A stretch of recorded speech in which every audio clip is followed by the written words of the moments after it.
वहीं दिल्ली के जंतर मंतर पर वक्फ कानून के खिलाफ all India Muslim personal law board ने एहतजाज किया।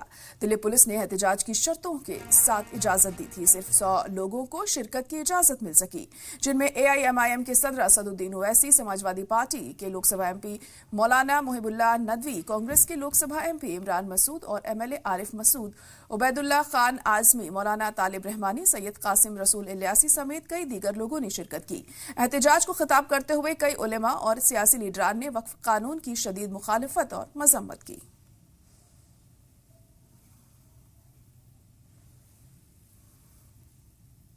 एहतजाज में शामिल मजहबी और सियासी रहनुमाओं ने जलसे से खिताब किया और वक्फ कानून की मुखालिफत और मजम्मत की।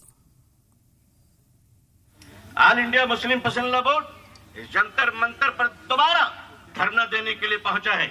रमजान की भूख और प्यास में आपको याद होगा कि इसी मकाम पर धूप चलचलाती धूप में दोपहर के वक्त में ये जंतर मंतर मुकम्मल भरा हुआ था जब हमने ऐलान किया था कि पार्लियामेंट से आप इस बिल को पास न करें।